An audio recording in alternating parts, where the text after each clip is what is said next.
Good morning, dear student. My name is Dr. Neeraj Tholia. Today we will discuss or study the topic core data. Core data is a very interesting और important topic. पहले हम इसका जो है इसको समझने की कोशिश करेंगे core data होता क्या है. इसके बाद में हम इसके कुछ फंडामेंटल कैरेक्टर डिस्कस करेंगे और फिर एक जनरल क्लासिफिकेशन इसका देखेंगे, है ना. तो core data जो होता है, core data जो है ग्रीक वर्ड से मिलकर बना है. core data code plus iota. Code जो होता है वो क्या है, एक स्ट्रिंग रस्सी की तरह की संरचना होती है कोड, और एटा का मतलब होता है टू बियर, है ना. तो वो एनिमल्स जिनमें अपनी लाइफ में किसी न किसी अवस्था में नोटोकोड पाए जाते हैं उसको हम क्या बोलते हैं, कोड डेटा बोलते हैं, है ना. ये जो कोड डेटा है, इस टर्म को देने वाले साइंटिस्ट का नाम बाल्बो है. 1880 में उन्होंने टर्म कोड डेटा दिया था. और ये जो है आपकी जब हम क्लासिफिकेशन पढ़ते हैं तो उसमें एक फाइलम टेक्सोनोमिक रेंज में आता है ना. तो कोड डेटा क्या है, एक फाइलम.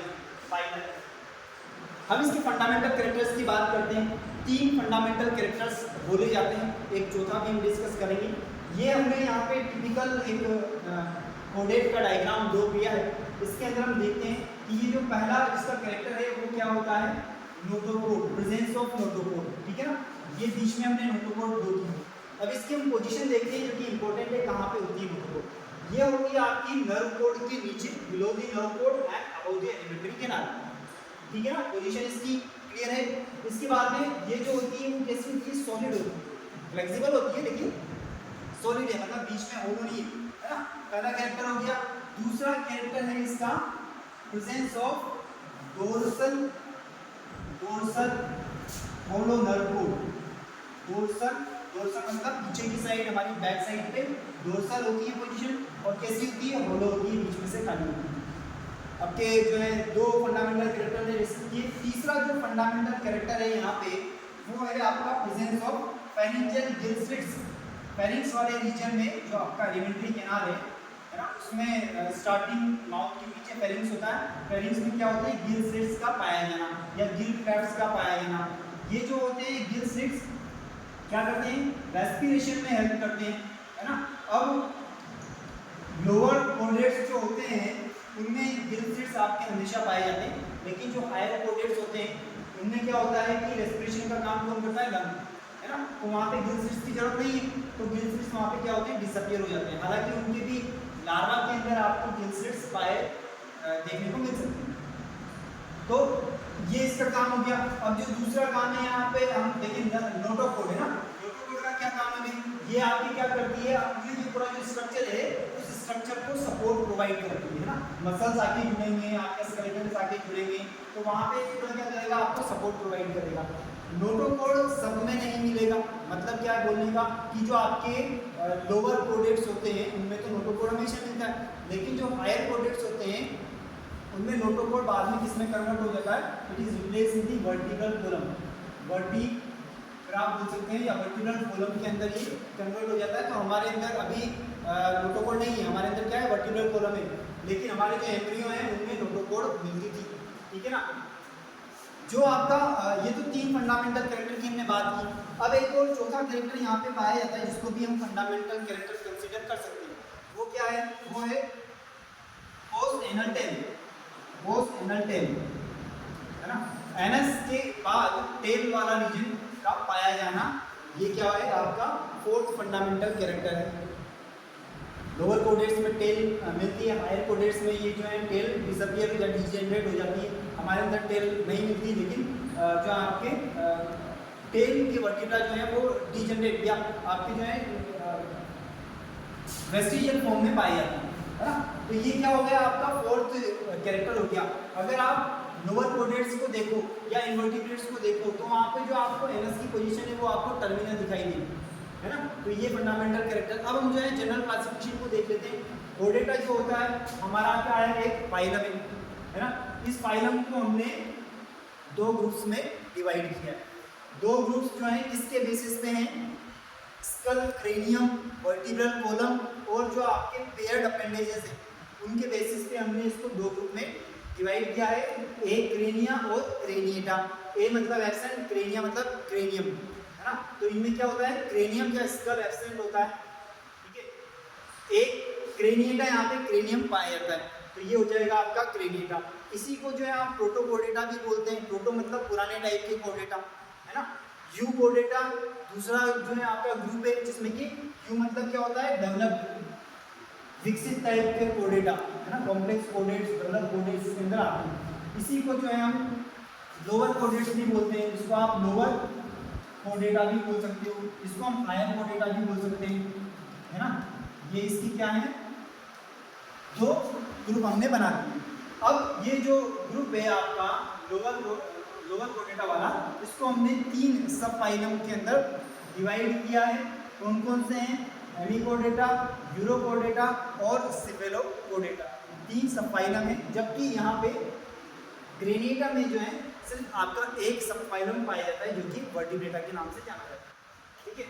अब ये जो है हेमिकोर्डेटा, इसको आजकल हम कोर्डेटा नहीं मानते हैं, इसको हमने क्या किया है, अब इन्वर्टिब्रेट्स के अंदर शिफ्ट कर दिया है। ये जो है क्यों शिफ्ट कर दिया है, क्योंकि इसमें क्या है, पहले जब इसकी डिस्कवरी हुई तो इसमें नोटोकोड लाइक स्ट्रक्चर दिखाई दिया, उसको कंसीडर किया गया कि ये नोटोकोड है ना।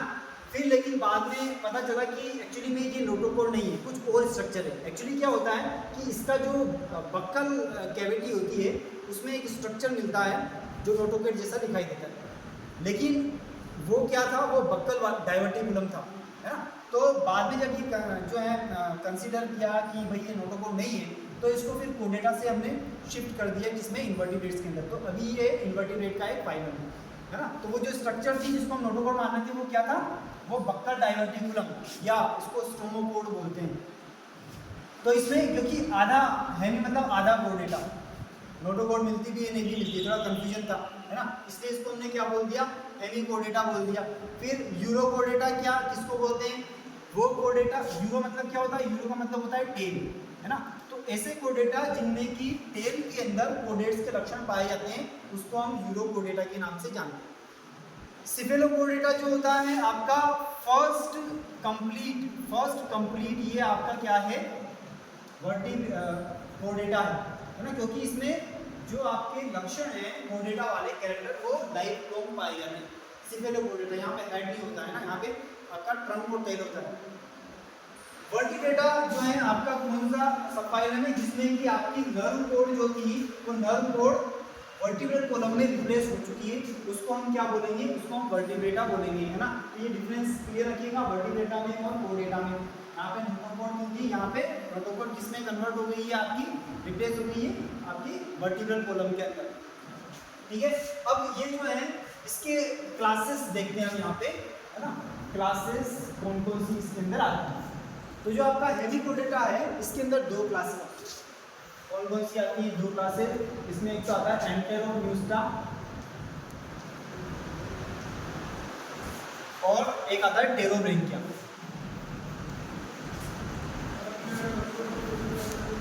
है ना। इसी तरह से जो यूरोकोर्डेटा है, यूरोकोर्डेटा के अंदर आती 3 क्लासेस आती हैं। कौन कौन सी है, एसिडिएसिया,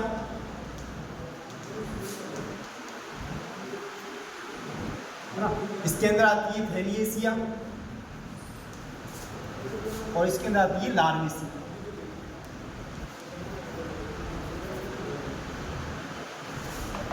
ठीक है। जो सिफेलोकोर्डेटा है, इसके अंदर सिर्फ एक क्लास आती है, जिसको कि हम लेप्टोकार्डी के नाम से जानते हैं, लेप्टोकार्डी, है ना। ब्रेंकियोस्टोमा इसके अंदर आता है एनिमल। तो ये जो हो गया आपका कौन सी हो गए, सारे के सारे प्रोटोकोर्डेटा के हो गए।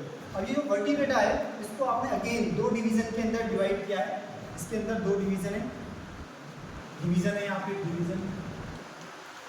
कौन कौन से हो गए, एक नेता मतलब वो एनिमल्स जिनमें कि जो नहीं पाया जाता, जोलेस एनिमल्स इसके अंदर आते हैं। और आपका एक हो जाएगा ग्नेथो स्टोमेटा, है ना, जो पाया जाता है।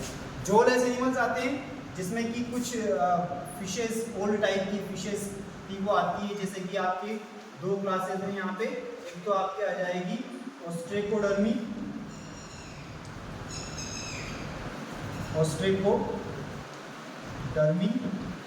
और साइक्लोस्टोमेटा। भाई अगर जो नहीं है, जबड़ा जो नहीं है अगर, तो आपका शेप जो है इसका वो ऐसा नहीं होगा जैसा कि है ना। तो यहाँ पे क्या होता है, सर्कुलर माउथ पाया जाता है, ठीक है, ओस्ट्राकोडर्मी और साइक्लोस्टोमेटा की। ग्नेथोस्टोमेटा जो है इसको दो सुपर क्लासेस में हमने बांटा है। दो सुपर क्लासेस हैं यहाँ पे, कौन कौन सी आ गई हैं? एक तो आ गई है पीसीस और एक आ जाएंगी टेट्रापोडा। पीसीस के अंदर फिशेज आती हैं, तीन फिशेज हैं, तीन तरह की फिशेज होती हैं, तीन क्लासेस हम बोल सकते हैं। एक होती है प्लेकोडर्मी, ओल्ड फिशेस फॉसिल्स आजकल नहीं मिलती, एक्सटिंक्ट हो चुकी हैं, है ना। इसके अलावा कॉन्ड्रिक्टीज, कार्टिलेजिनस फिशेज आती हैं, और ओस्टिक्टीज। ओस्टिक्टीज बोनी फिशेज इसके अंदर आती हैं, ठीक है। टेट्रापोडा में क्या आते हैं आपके, यहाँ पे आपके आएंगे एम्फीबियंस, है ना, एम्फीबियंस, रेप्टाइल्स, एवीज और मैमेलिया।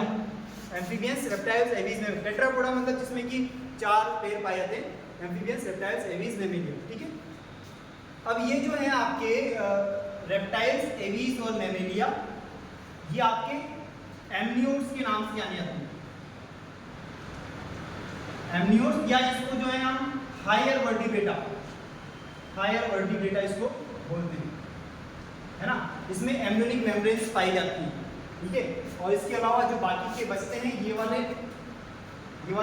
ये सब एन एम्ब्रियोट्स के अंदर आते हैं, मतलब इनमें एम्ब्रियोनिक मेम्ब्रेन नहीं होती, ठीक है। तो ये आपका जनरल क्लासिफिकेशन है, हमने डिस्कस किया, बाकी डिटेल में हम नेक्स्ट क्लास में पढ़ते हैं। Thank you.